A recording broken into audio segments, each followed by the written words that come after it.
On parle beaucoup de résilience, mais il existe deux réalités de la résilience dont on parle beaucoup moins.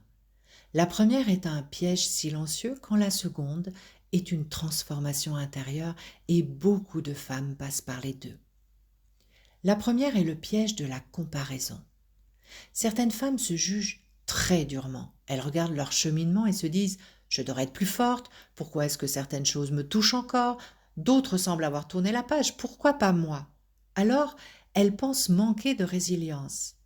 Mais la vérité est tout autre. La résilience ne suit jamais une ligne droite. Elle avance par vagues, par périodes de force et parfois de fragilité. Certaines blessures peuvent se réveiller des années plus tard. Certaines émotions reviennent quand une nouvelle étape de la vie s'ouvre, et cela signifie simplement que ton histoire est vivante. Chaque parcours de résilience est unique, il n'existe aucune chronologie idéale, aucune manière correcte de traverser son passé, tu as ton propre rythme.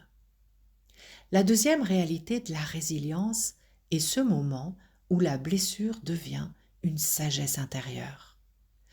Car avec le temps, quelque chose peut apparaître, pas toujours, pas pour tout le monde, ou pas immédiatement, mais parfois la personne découvre que son histoire l'a connectée à une compréhension très profonde de l'être humain. Elle comprend les émotions, elle ressent les autres avec une grande finesse, et certaines choisissent même d'accompagner, d'écouter, de soutenir les autres, quand d'autres développent une profondeur intérieure, une dimension spirituelle, une manière plus consciente de regarder la vie.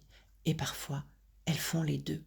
Et ces personnes prennent conscience que finalement, ce qui est important, c'est de ressentir que, au-delà de la souffrance, il est magnifique de voir ce que l'humain peut en faire, car l'être humain possède une capacité extraordinaire, la capacité de transformer certaines épreuves en compréhension, en compassion et parfois même en sagesse.